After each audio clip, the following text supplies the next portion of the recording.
aunque es el Día de la Madre, el tema de la predicación sigue con el flujo que venimos trayendo en Mateo, así que acompáñenme a Mateo capítulo 21. Y la semana pasada vimos una historia poco común en donde Jesús va a hacer algo que sirvió como una explicación para sus discípulos de lo que estaba por pasar en Israel. Lo que estaba por pasar es que una nación que solo aparenta religiosidad estaba a punto de demostrar de que no había ningún fruto real. Lo que estaba demostrando la nación de Israel es que atrás de todos esos sacrificios no había ningún temor real a Dios y sobre todo no había fe. Ellos no estaban confiando en Cristo, no estaban dependiendo en el propósito de Dios. Y sin fe no iban a agradar a Dios nunca.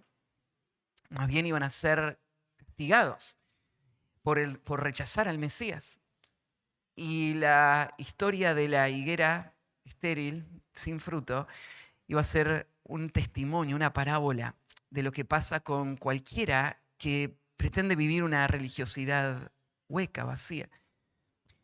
Y fue de ánimo también terminar la semana pasada pensando en cómo se ve una vida de fe, una vida en que sí confía en Cristo y que sí le sigue a Él y hace todo lo que Cristo le dice y Dios muestra su poder en su vida. Va a ser una vida llena de fruto, una vida que va a hacer cosas que son imposibles humanamente. Y va a cumplir el propósito de Dios y Dios va a mostrar su poder. Bueno, la historia que sigue va a dar un pasito más en esta semana intensa en el ministerio de Cristo. Esta es la semana que conocemos como la Semana de la Pasión y cada día va a estar lleno de encuentros, de enseñanzas y de acciones que van a quedar grabadas profundamente en la vida del pueblo de Dios. Esta es una semana muy especial. Pero sobre todo lo que vamos a ver esta semana es cómo cada paso que Jesús va a dar, Él va a mostrar que si Israel le recibe como Mesías, como el domingo habían dicho, que Él era el hijo de David y que estaban contentos celebrando que Él llegue a tomar su lugar como rey, bueno, entonces Él va a mostrar cómo se ve su gobierno.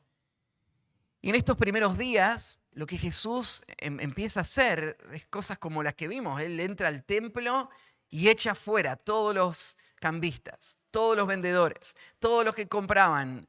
La casa de Dios tiene que ser un templo santo, una casa de oración. Y esto demuestra que Jesús está asumiendo un lugar de autoridad. Él que había estado en un segundo plano, enseñando y sirviendo y ayudando, ahora Él va a tomar el rol de un rey. Él va a venir y tomar la responsabilidad de guiar a esta nación. Así que Él limpia el templo. Y Él entra ahí a la ciudad y Él camina con esa convicción. Él va a tomar un lugar de enseñanza. Pero claro, ahí en Jerusalén ya había personas que estaban tomando un lugar de autoridad. Los líderes de la nación, los sacerdotes, los fariseos, los escribas, todos ellos habían estado por mucho tiempo gobernando y controlando toda la vida religiosa. Y cuando Jesús llegó, ellos no lo recibieron con hosanas. Ellos le recibieron con amargura, con dientes que rechinaban. Ellos le recibieron con un plan de matarlo. Ellos están viendo toda la conmoción en la ciudad y ellos lo ven como una amenaza a sus intereses, a su influencia, a sus posiciones. Así que Jesús no va a ser bien recibido por los líderes. Y gradualmente vamos a ir pasando de una multitud que celebró a una multitud que va a gritar, crucifíquenle. Así que día a día lo que vamos a ir viendo es cómo Jesús muestra su autoridad, él reclama la posición que le corresponde, pero el pueblo, los líderes primero y después todo el pueblo, van a ir endureciéndose más y más y rechazando la autoridad que Jesús tenía para guiarles. Y tenéis que entender esto. Si Jesús hubiese llegado como un sanador que ayudaba a la gente, Jesús no hubiese creado una tensión, ¿no? Si Jesús hubiese llegado como un proveedor, alguien que alimenta gratis a la gente, nadie te hubiese tenido problema con eso. Si Jesús hubiese llegado como un maestro que simplemente enseñaba buenas ideas, buenos principios, una buena moral, nadie hubiese tenido problemas con esto. ¿Cuál fue el problema con Jesús? El problema tenía que ver con que Jesús vino a reinar. El problema tenía que ver con un conflicto a la hora de ejercer su autoridad. Cuando Jesús hablaba, Él no hablaba solo opiniones. Él hablaba como un rey que da directivas. Cuando Jesús tomó ese lugar para gobernar, Él desplazó a todos los demás para Él ser el único, la única cabeza, el único gobernante de esta nación. Y esa gente que estaba tomando esa posición no quería ceder, no quería cederle a Jesús el trono. El problema, el corazón del problema de la tensión con estos líderes y con toda la nación residía en esto. Están dispuestos a reconocer la autoridad de Jesús. Están dispuestos a ver a Jesús como un rey que les gobierne. Claramente los líderes van a mostrar el que no estaban dispuestos a hacerlo. Y este pasaje va a ser el comienzo de una serie de conversaciones que Jesús va a tener con estos hombres, que va a dejar todo esto a la vista. Y quiero tomar este cuadro, como Mateo lo está presentando, para mostrar que este es el conflicto real que hay en el corazón de todas las personas. Cuando la gente piensa en Jesús, no tiene problema en pensar en un Jesús que me ayude, que resuelva mis problemas, que me sane, que me provea, aunque me dé una salvación futura, ¿no? El decir Jesús vino para que vos no vayas al infierno, ¿quién no estaría dispuesto a recibir a un Jesús que va a hacer que yo no vaya al infierno? Pero ¿dónde entra el problema? El problema del Evangelio entra cuando le decimos a esta persona, bueno, Jesús vino a reinar. Él es el rey legítimo. Y vos lo que tenés que hacer es responder a su autoridad rindiéndote incondicionalmente en una sumisión completa, absoluta a su liderazgo, a sus directivas. Ahí es donde está el problema. Y este pasaje va a demostrar esto. La manera en la que cada uno de nosotros responde a la autoridad de Cristo va a reflejar la verdadera condición de nuestro corazón. Estos hombres van a quedar expuestos. ¿Por qué van a quedar expuestos? Por cómo ellos resistían la autoridad de Jesús. Y ese día nosotros supimos, y el mundo supo, que estos hombres no eran personas que no entendían quién era Jesús. No eran personas que no tenían suficiente evidencia para darse cuenta que Él era el Mesías. No era una cuestión intelectual, era una cuestión moral, era una cuestión de la voluntad. Ellos no querían rendirse a Cristo. Este tema de la autoridad de Cristo sigue siendo el tema central en el Evangelio. El Evangelio no habla solamente de la autoridad de Cristo, pero esto es lo que choca con los intereses de las personas. Y esto es lo que va a exponer la verdadera condición de un corazón. Vos podés saber quién es una persona espiritualmente viendo cómo responde a la autoridad de Cristo. Alguien que no es de Cristo va a resentirse contra su autoridad. Él va a estar dispuesto a aceptar que Cristo es el que le vino a rescatar, pero no está dispuesto a seguir a Cristo con toda su vida. Una persona creyente que es de Cristo también lucha con la autoridad de Cristo. Todos nosotros, todo el tiempo, estamos en una tensión en nuestro corazón, en donde nos estamos preguntando a quién vamos a ceder. ¿Voy a ceder a la carne, a los deseos de mi propio corazón, o voy a ceder el control a Cristo? Y el propósito de la santificación es que Cristo habite en nosotros, como dice Efesios capítulo 3. Claro que Cristo está en los creyentes, pero en Efesios 3, Pablo hace una oración esperando que los creyentes puedan crecer en una vida de rendición hasta el punto en el que Cristo se sienta en mi vida como en su casa y tenga las llaves de todas las habitaciones y tenga la autoridad para tomar todas las decisiones. Que mi vida sea su habitación. Entonces, la autoridad de Cristo sobre nuestra vida es algo en lo que seguimos creciendo. Y es una lucha diaria el rendir nuestra voluntad a Él. Pero acá está el corazón de la tensión entre qué vamos a hacer con el Señor. Tiene que ver con autoridad. ¿Qué significa que Cristo es autoridad? Y estamos dispuestos o no a rendirnos a Él. Y este pasaje trata justamente ese tema. El título para esta predicación es Respondiendo a la autoridad de Jesús. Respondiendo a la autoridad de Jesús. Y esta mañana vamos a mirar la historia de estos líderes y vamos a ver cómo ellos quedaron expuestos. Y el objetivo de esta predicación tendría dos lados. Yo imagino que aún sentados hoy acá, hay personas que no han reconocido la autoridad de Cristo.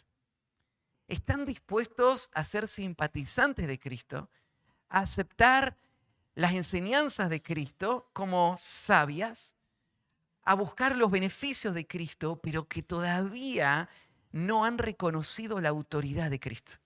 Y hoy va a ser un día para tomar una decisión. Y al salir de acá, todos tomamos la decisión, ¿no? Todos vamos a decidir si reconocemos que Cristo es quien dice ser y vivimos de acuerdo a eso o no.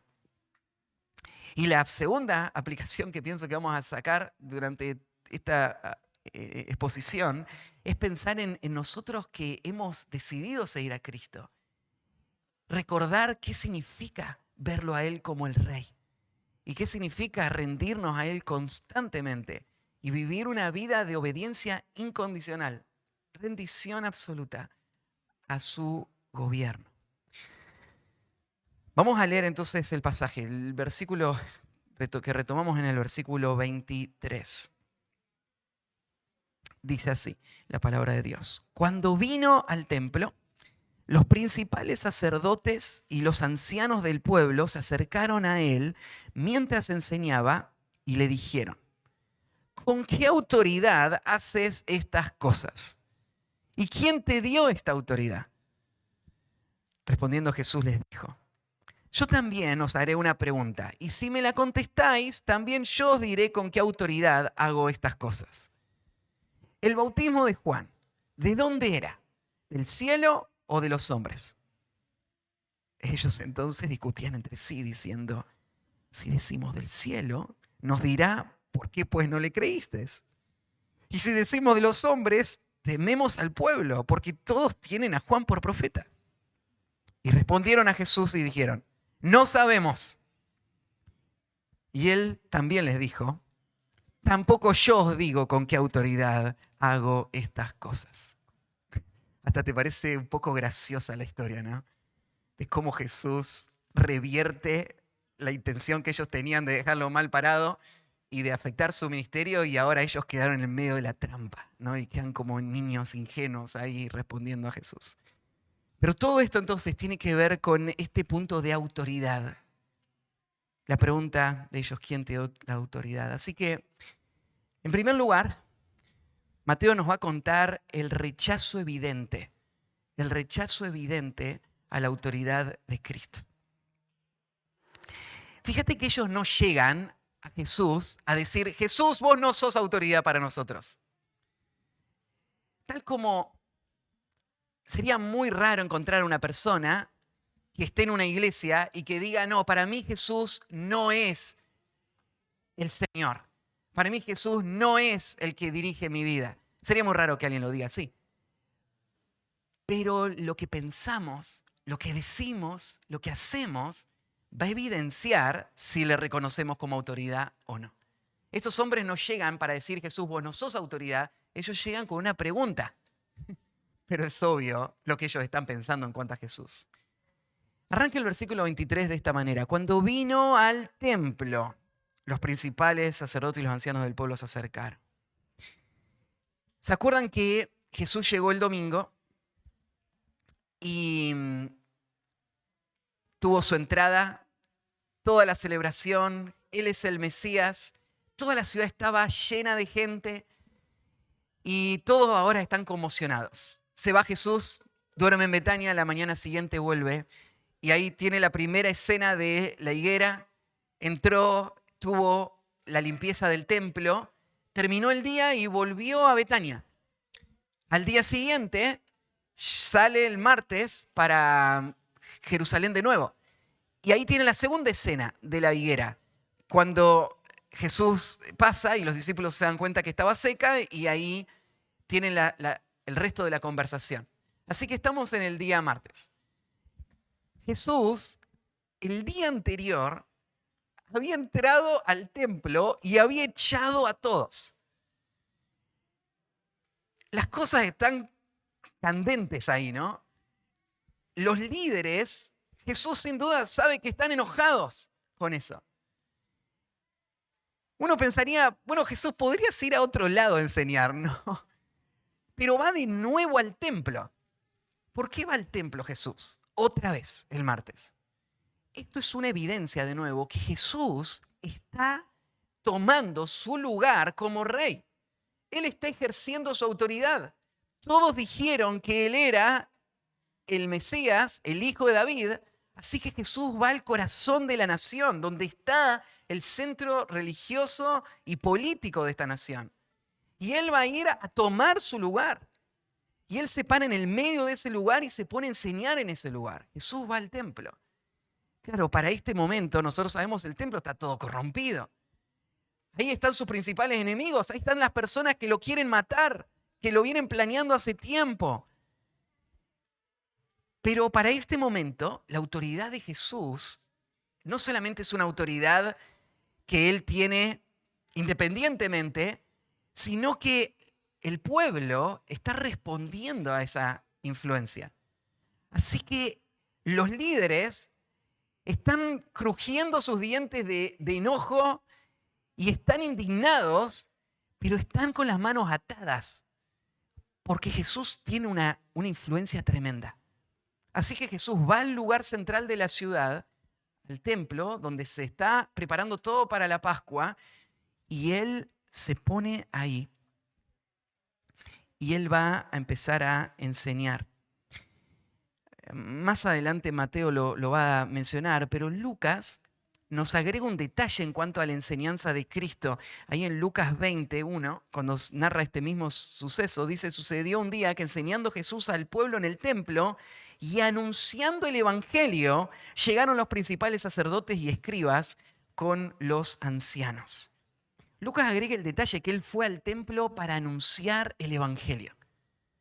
Jesús está tomando su lugar de autoridad y él va a afirmar su reino no con armas, sino con la predicación.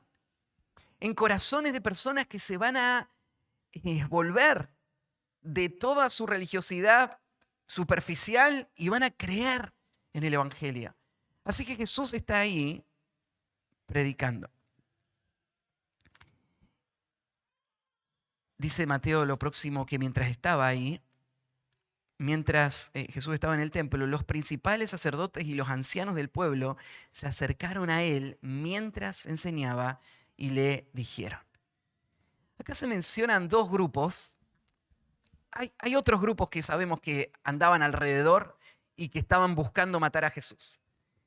Estaban los fariseos, los escribas, los saduceos, pero acá se menciona a los principales sacerdotes y a los ancianos del pueblo. El templo era dirigido por un oficio que Dios había instituido, que era el sumo sacerdote.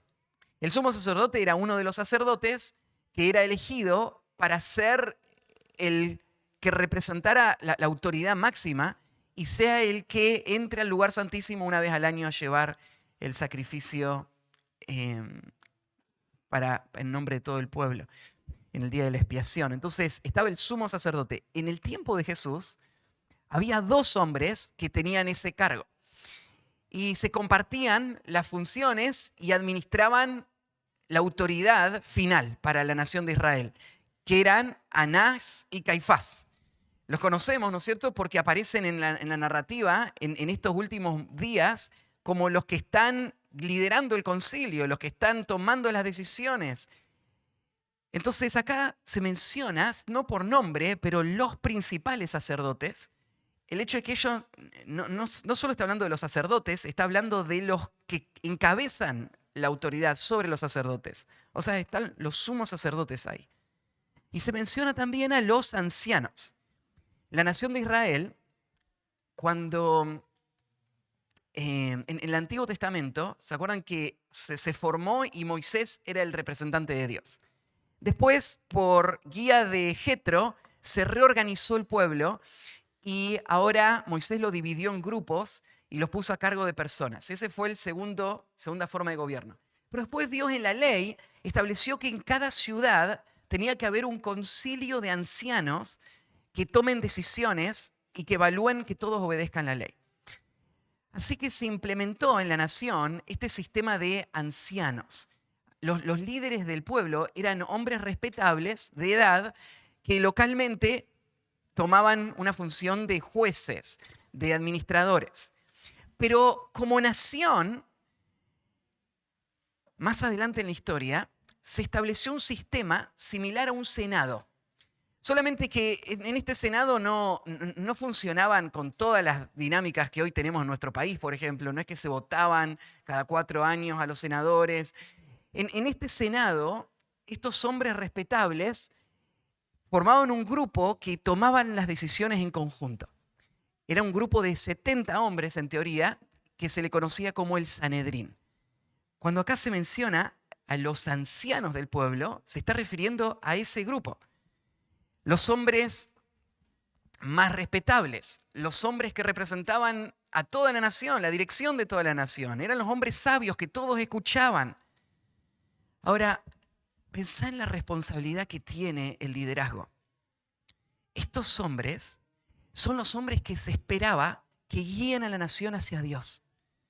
Pero estos hombres no están pensando en Dios, están pensando en sus propios intereses.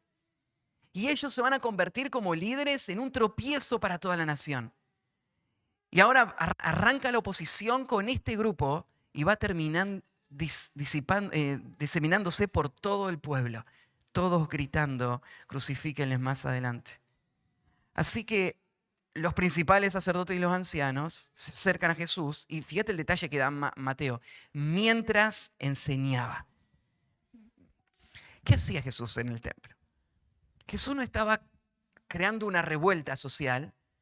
Jesús lo que estaba haciendo era lo que había hecho desde el comienzo. El ministerio de Jesús se centró siempre en la enseñanza. Él hizo milagros, pero en función de la enseñanza.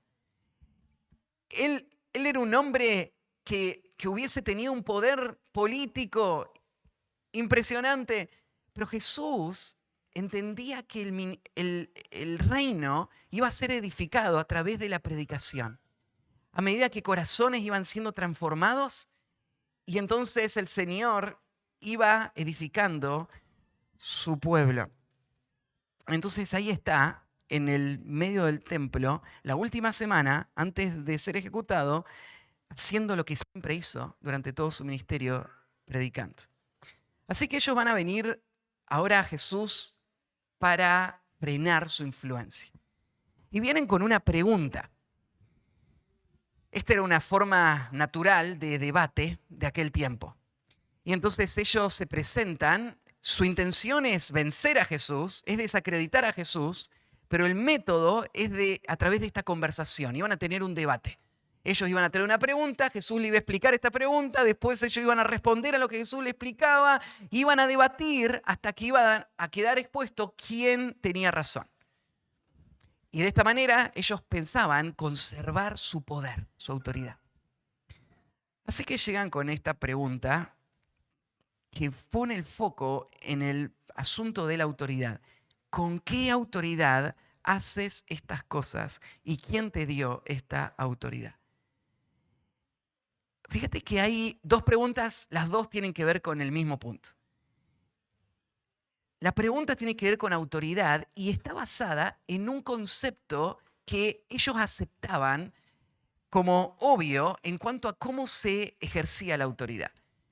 Para ellos, la autoridad es algo que debe ser avalado o respaldado por otras personas que reconocen tu capacidad y tu autoridad para desempeñarte de alguna manera. Nuestro sistema y nuestro mundo funciona así en muchas formas, ¿no? Pensá,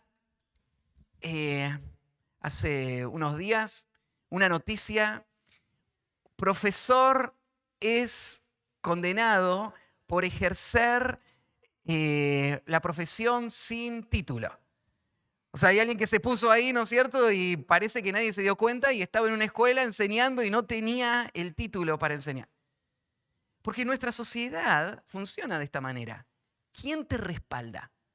Entonces, un título lo que dice es que hay personas que saben de este tema, que te enseñaron y que te evaluaron y que creen que sos apta para desarrollar esa función. Así que de ese título vos tomás tu respaldo para ejercer tu profesión. Sos médico, sos abogado o profesor.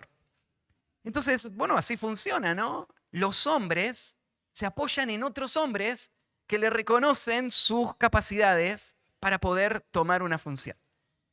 Ahora, fíjate que estas personas vienen a Jesús con esto en mente y le plantean a Jesús, ¿quién te dio a vos el respaldo para ser el Mesías? ¿Quién te da la autoridad para ser el maestro de Israel que le diga a todos lo que tienen que creer? Y en esencia lo que estaban preguntando era esto. Saca tu título. ¿En qué escuela rabínica estudiaste vos? ¿Quién es el grupo o los maestros que te avalan para poder tomar esa función? Ahora, vos entendés lo distorsionada que era la imagen que ellos tenían de autoridad. Porque si bien ellos funcionaban así, ellos se daban títulos entre ellos para decir quiénes eran los maestros fieles y los que podían enseñar, esto no otorgaba verdadera autoridad. O sea, un título, aún en nuestro tiempo, no dice todo lo que aparentemente debería decir, ¿no? La autoridad que viene por lo que hombres respaldan es una autoridad eficiente. La verdadera autoridad no está apoyada en una escuela, no está apoyada en un grupo de personas que se reunieron y dan el aval. Porque si vos tenés todo un mundo corrompido, ¿quién da ese aval? Es como estos hombres diciendo, nosotros hace generaciones que venimos estudiando y pasándonos este aval de unos a otros, y ahora llegás vos de la nada, un carpintero que no fue a ninguna escuela, y ahora te parás y ahora vos sos el maestro y le vas a enseñar a todos. ¿Quién te respalda a vos? Ahora, en esta pregunta, claramente ellos están diciendo que ellos no lo reconocen a Jesús. No es una pregunta de ignorancia. Para este punto, no había ninguna duda de lo que Jesús había enseñado y las señales que había hecho que respaldaban la autoridad que él tenía. Esta era una pregunta legítima, era un grupo de personas que estaban pensando, bueno, si vos sos el Mesías, solo queremos confirmación y entonces vamos a creer lo que vos nos vas a decir. ¿Faltaban confirmaciones? Hacía 3 años que Jesús estaba recorriendo toda la nación. Sus enseñanzas claramente decían, yo soy el Mesías. Fui enviado por el Padre, el rey legítimo para Israel. Su contexto lo afirmaba, sus milagros, su poder sobre la enfermedad, su poder sobre el mundo físico, sobre el mundo espiritual, todas las profecías que él había cumplido. ¿Hacía falta más evidencia? ¿Necesitaba Jesús responder esta pregunta y decir, acá está toda la base para mi autoridad? La autoridad de Jesús no venía del Sanedrín. La autoridad de Jesús venía por ser Dios encarnado. La autoridad de Jesús venía por ser el Mesías prometido, el ungido de Dios. La autoridad de Jesús venía por todas las evidencias que él había dado de serlo. Y esta autoridad no tenía no era ningún secreto. Así que cuando ellos preguntan con qué autoridad haces estas cosas, quién te dio esta autoridad, esto es una cuestión simplemente de sus propios métodos y una excusa para tratar de desacreditar a Cristo delante de toda la multitud. No sé qué habrán esperado, tal vez que frente a toda esa multitud la gente diga, sí, es verdad, Jesús no tiene ningún título y ninguna aprobación, así que no deberíamos escucharlo.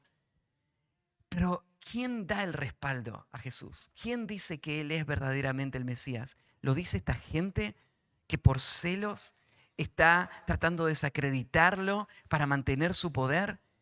Todo este sistema corrompido que volvió la casa de Dios en una cueva de ladrones, ¿ellos son los que acreditan a Cristo? No, los que acreditan a Cristo fueron, por ejemplo, el Padre mismo, que el día de su bautismo, desde el cielo se escuchó una voz que dijo, este es mi Hijo amado en cual tengo complacencia. No, el que respalda la autoridad de Cristo son todas las señales, todas las profecías que Él cumplió, todos los milagros. Jesús tiene más que suficiente respaldo. Ahora, yo les decía, esta tensión con desacreditar la autoridad de Cristo es tan vieja como el tiempo de los fariseos, pero sigue siendo tan actual como lo que nos pasa alrededor nuestro todo el tiempo. Pensé en una persona que dice, Matías, la verdad es que yo quisiera darme cuenta, yo quisiera creer que Jesús es el Salvador del mundo. Yo quisiera creer que Él es Dios encarnado, pero no sé, porque aquella persona que está allá dice que descubrió cierta cosa que demuestra que Jesús tal vez no fue quien dijo ser. Y esta persona tiene un título, ¿no? Es un arqueólogo reconocido. Y aquel que es un erudito de la comunicación me dice que tal vez en la Biblia las marcas que tiene no son las que muestran, ¿no es cierto?, la consistencia de quiénes son sus autores. O me dice, no, aquella persona que está allá me dice que lo que describe la Biblia del hombre, del comportamiento, es algo totalmente distinto. Y esta persona tiene un aval, mirá todas las carreras que tuvo, ¿no es cierto? Tiene todos los doctorados, la influencia. Entonces la verdad es que no estoy muy seguro de la autoridad que Cristo tiene. Al final del día, esto no es una cuestión de información. No faltan evidencias para demostrar que Cristo es quien dice ser. La razón por la que esta persona no quiere responder no es por falta de información. Es porque no quiere responder a lo que implica que Jesús sea el Mesías.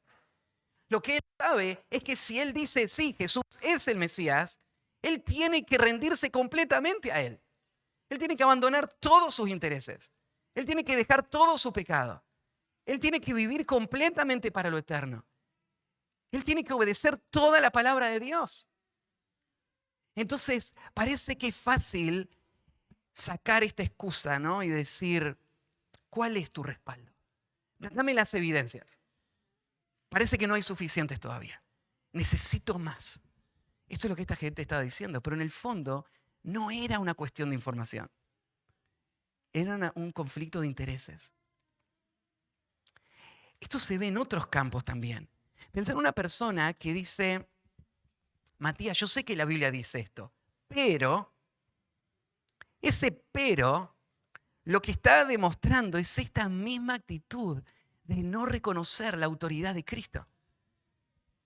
Es pensar, sí, puedo convivir con esta información. Jesús hizo todos estos milagros, enseñó todas estas cosas, pero a la hora de tomar las decisiones y a la hora de vivir y de avanzar, yo voy a hacer lo que yo quiero hacer. El punto es autoridad.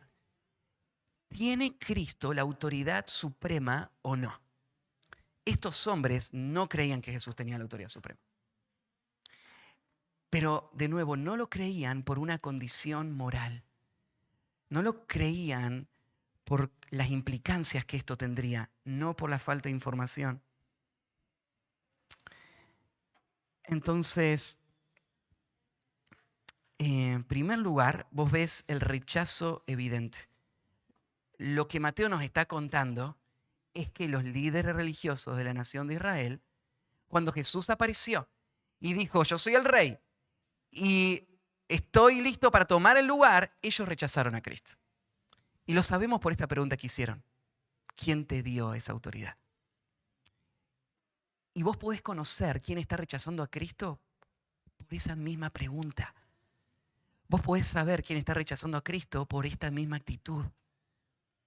Yo he mencionado antes, acá en la iglesia, que hoy hay un debate, ¿no es cierto?, y en el mundo cristiano, en cuanto a si una persona, para poder ser salva, tendría que reconocer a Cristo como el Señor de su vida. De nuevo, esto va al corazón del Evangelio mismo. Cuando estamos determinando en esta historia que cómo respondemos a la autoridad de Cristo, demuestra qué estamos pensando de Cristo. Claro que Cristo vino para reinar. Imagínate estas personas que le decían a Jesús, estamos contentos de que mueras en la cruz, te vamos a ayudar, te vamos a matar también, ¿no? Para que vos puedas pagar el precio por los pecados de todos. Pero ni se te ocurra decirnos lo que tenemos que hacer en el templo. ¿Cómo sería recibir a Cristo como Salvador, pero no como Rey? ¿Cómo sería en la práctica, en la vida de esa nación? Es totalmente absurdo, ¿no? Cristo genera esta tensión porque Él habla con autoridad. Él espera ser obedecido. Si me amáis, guardad mis mandamientos. ¿Cómo decir, yo amo a Cristo y amo que Él me haya salvado y me haya perdonado, pero no tengo ninguna intención de obedecerlo? Es algo totalmente inconsistente con la doctrina bíblica. Lo que estamos viendo en este cuadro es una imagen de que religiosos no se resienten con Cristo hasta que Cristo no les toca el punto de la autoridad. Eso es lo que va a evidenciar falsos creyentes. Cuando nosotros le decimos, no, Cristo te está diciendo que Él quiere ser el Rey. Y eso es lo que debemos decirle a las personas cuando le estamos llamando a venir a Cristo. Les debemos decir, venir a Cristo lo que implica es seguir a Cristo. Es ser un discípulo de Cristo. Es que Él gobierne tu vida. Entonces, aunque ellos no están diciendo yo rechazo a Cristo, a la vez lo están diciendo con este cuestionamiento. ¿Cristo tiene autoridad o no tiene autoridad? Segundo, vamos a ver la confrontación efectiva. Vimos el rechazo evidente, ahora la confrontación efectiva. Jesús va a responder.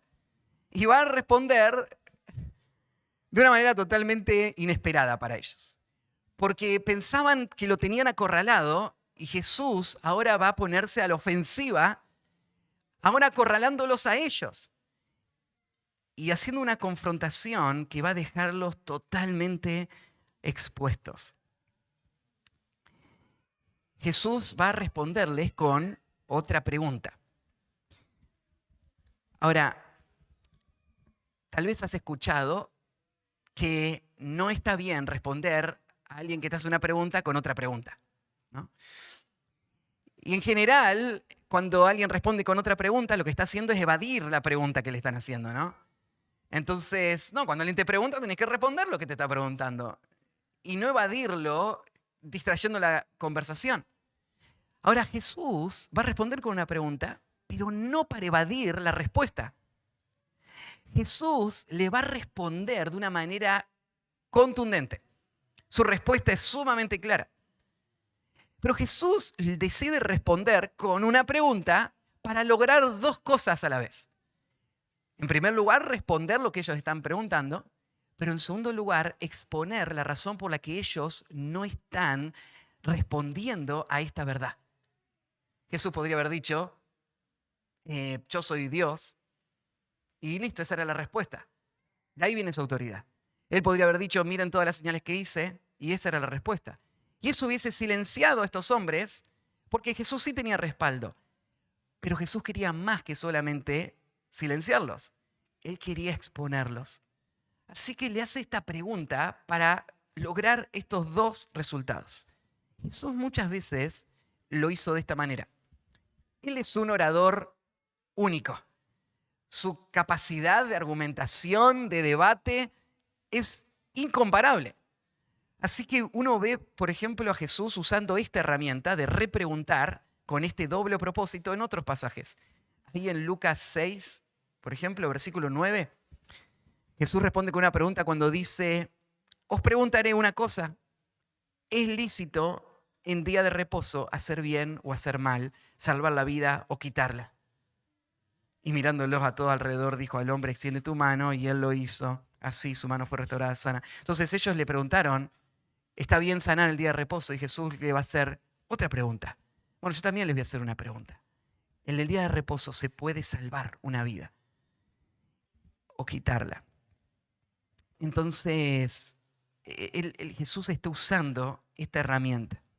Y esto nos recuerda también el Proverbios 26, 4 y 5, cuando dice, no respondas al necio de acuerdo con su necedad para que no seas tú también como él.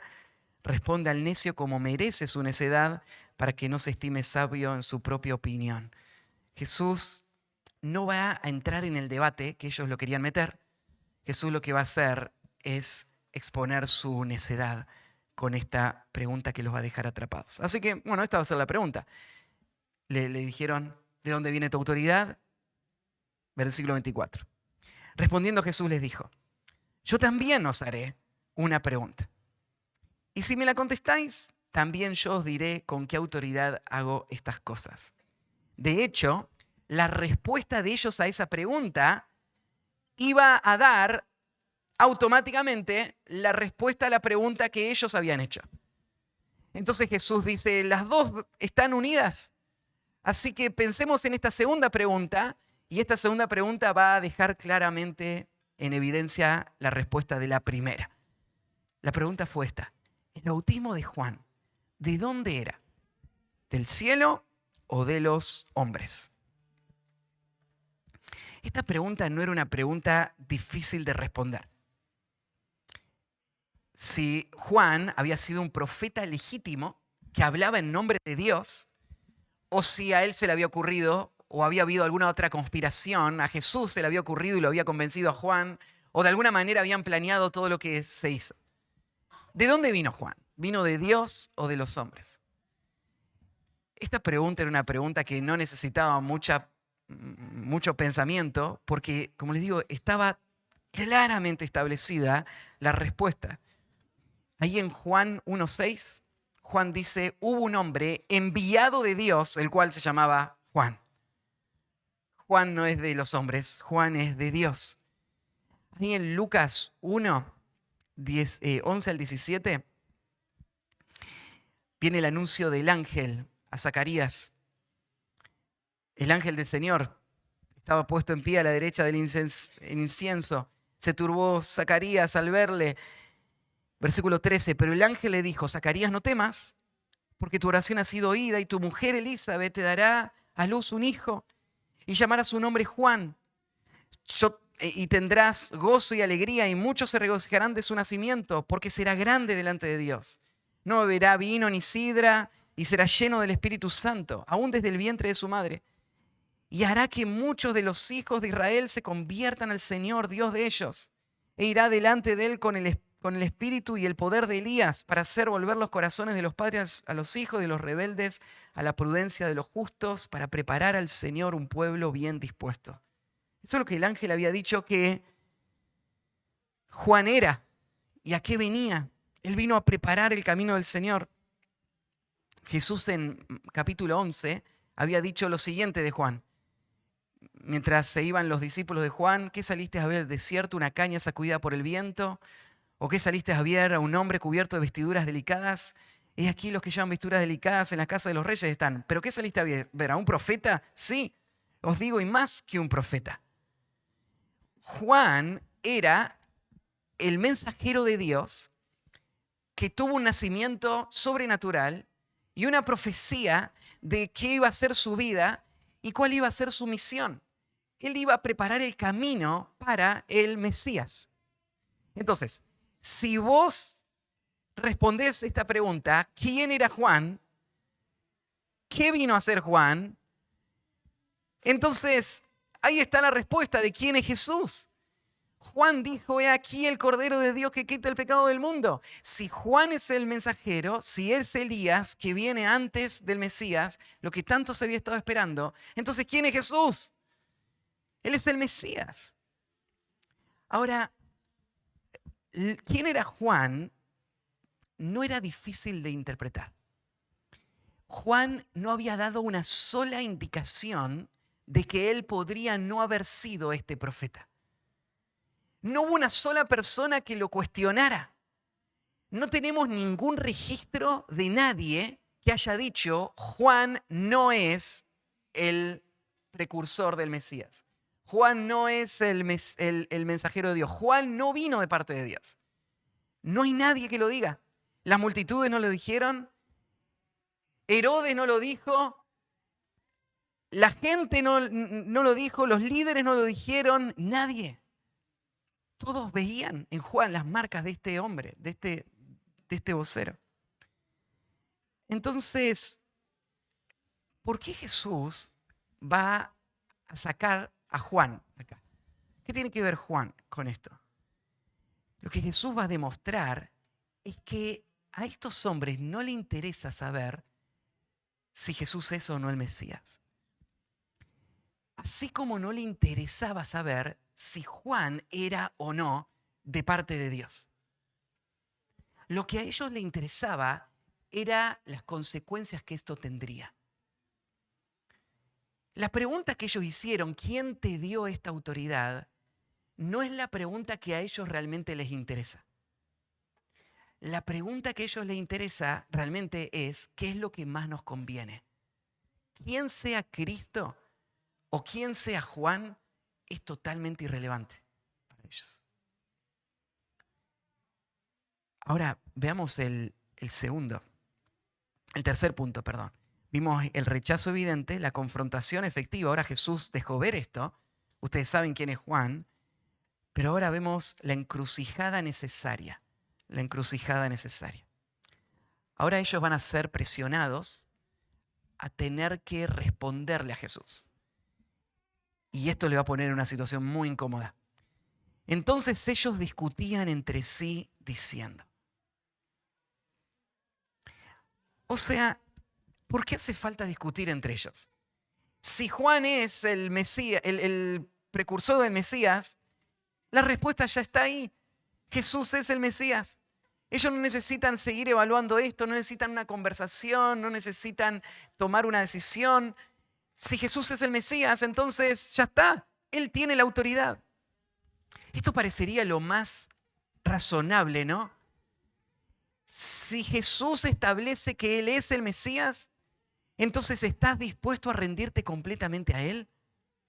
¿Estás dispuesto a aceptarlo como esa autoridad que Él representa? Pero sí había algo que discutir. Es nuestros intereses. Y mirá lo que van a planear ellos. Están pensando, si decimos del cielo, nos dirá, ¿por qué pues no les creíste? Ellos se dan cuenta de la trampa que Jesús les puso, ¿no? Porque si ellos dicen, bueno, no, Juan venía de parte de Dios, era un mensajero de Dios. Entonces, el resultado es lógico. Si alguien te habla de parte de Dios, ¿qué tenés que hacer? Obedecer. Tenés que arrepentirte. Tenés que creer. Tenés que dejar tu pecado. Tenés que hacer lo que te está diciendo de parte de Dios. Pero parece que estos hombres habían escuchado la enseñanza de Juan sin pensar que tenían que responder. Pensando, puedo aceptar que Él viene de parte de Dios, pero proteger nuestros propios intereses. Así que ellos se dan cuenta de que Jesús les iba a acorralar en ese lado. Y ellos no quieren sentir esa responsabilidad. O sea, ¿por qué no quisieran decir Juan vino de parte de Dios? Porque ahí no van a tener opción de aceptar a Cristo y de darle el control de la nación a Cristo y de perder todo su negocio. Y de tener que obedecer todo lo que Cristo dice. Ellos no quieren ceder por una cuestión moral. No es intelectual. Ellos no se están preguntando si Jesús es o no el Cristo. Están preguntándose qué nos conviene. Si decimos entonces que Juan era de Dios, estamos en problemas. ¿Cuál es la alternativa? Si decimos de los hombres, tememos al pueblo. O sea, ellos son hasta la médula políticos que viven de decirle a la gente lo que quieren escuchar. ¿Vos te das cuenta cómo funciona, ¿no?, la política de nuestro alrededor? En donde se arma toda la campaña política pensando, bueno, ¿qué es lo que hay que decir? ¿Qué frase hay que usar? ¿En qué hay que poner más énfasis para lograr los votos de esta gente, ¿no?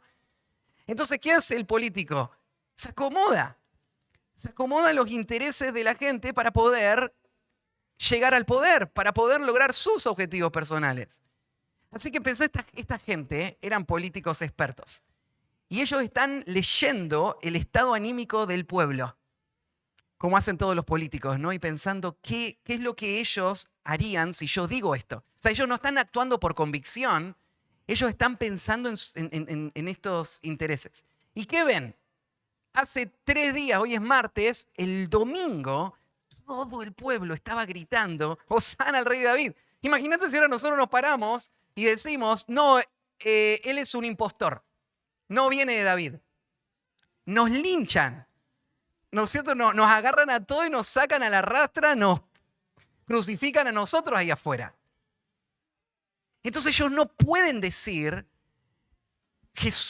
no pueden decir Juan no vino de parte de Dios, porque toda la gente cree que sí, todos están re contentos con Juan. Juan dio anuncio de que iba a venir el Mesías y están contentos con que el Mesías esté acá y no pueden decir que Juan no era de Dios y decir que Jesús no es de Dios por miedo a toda la gente.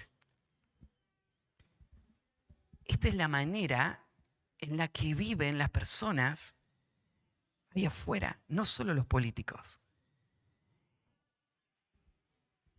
¿Se están preguntando si Cristo es el Mesías o no? No verdaderamente. Porque no faltan evidencias. Solo están calculando si les conviene decir que Jesús es el Mesías o no.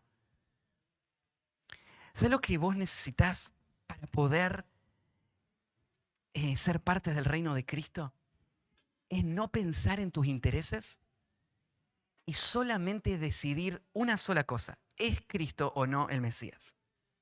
¿Quién dice la gente que soy? ¿Quién dicen ustedes que soy? Una vez que vos decís Jesús es el Mesías, entonces es rendición incondicional.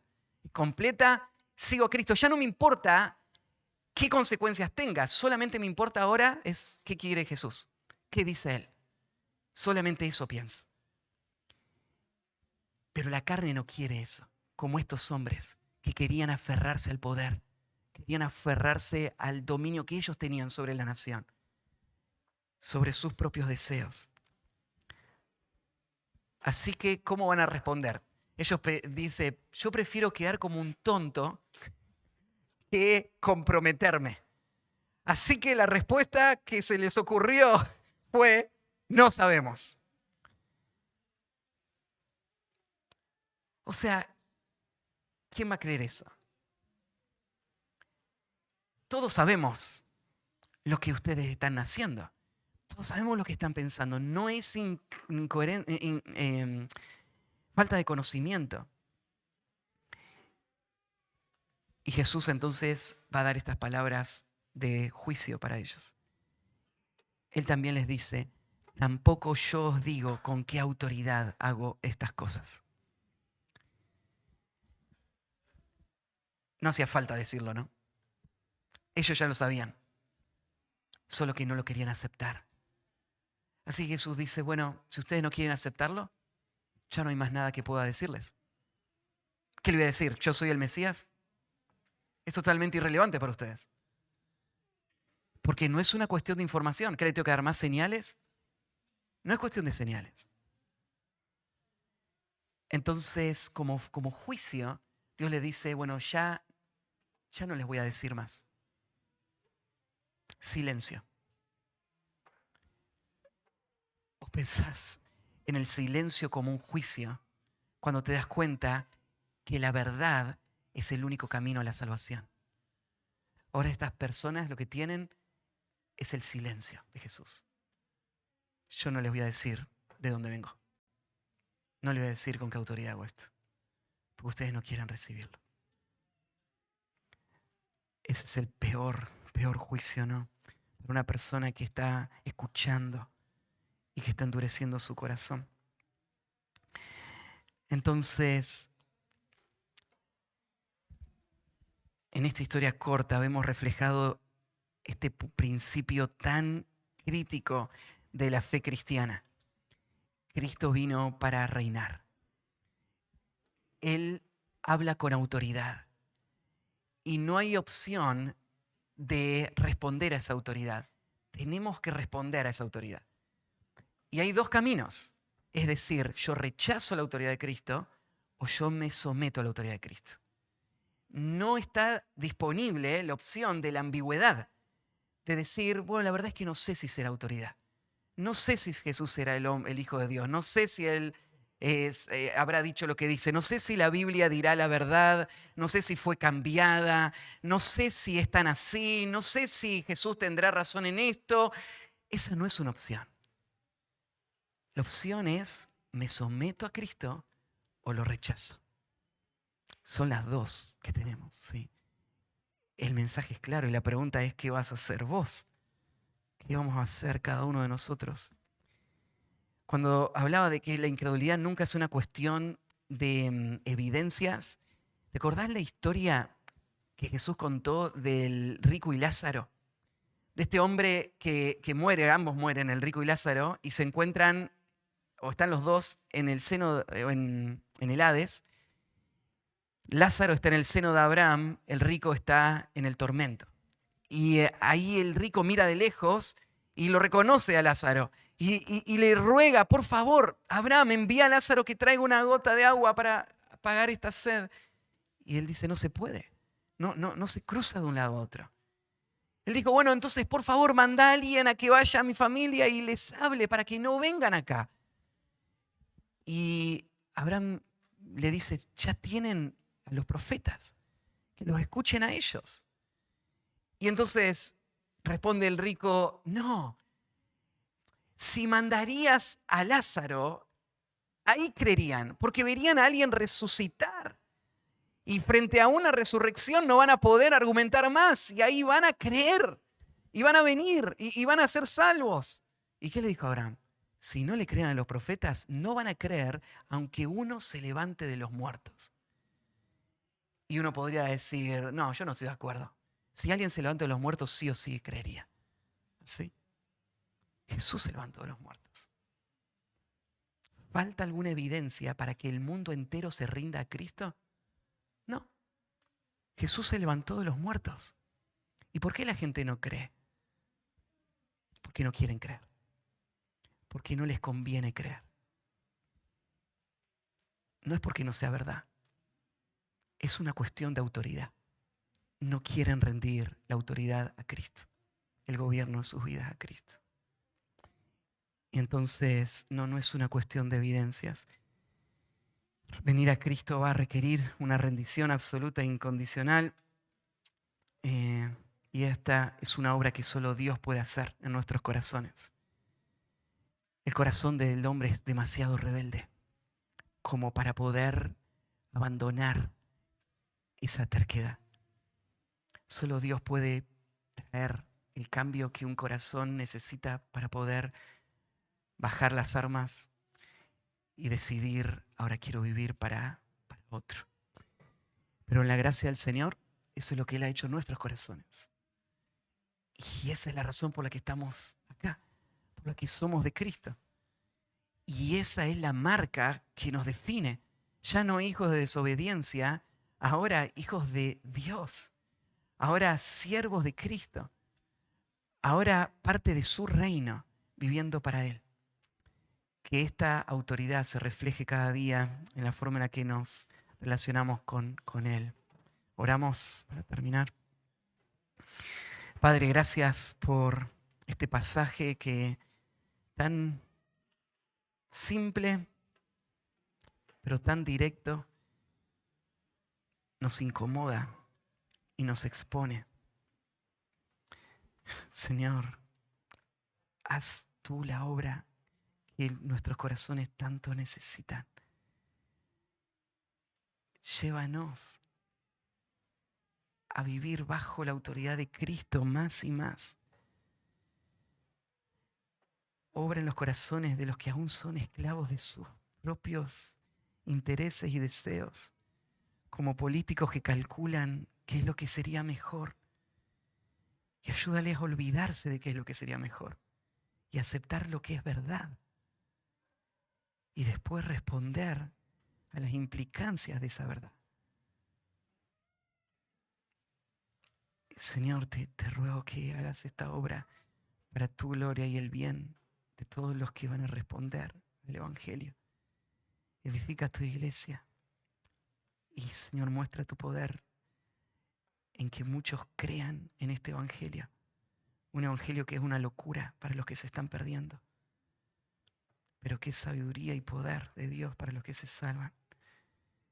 Y te pido, Señor, que nos permita ser parte de esto. Ayúdanos a ser testigos fieles y trae, Señor, este despertar y avivamiento que tanto anhela tu pueblo. Gracias por tu palabra esta mañana en el nombre de Cristo Jesús. Amén.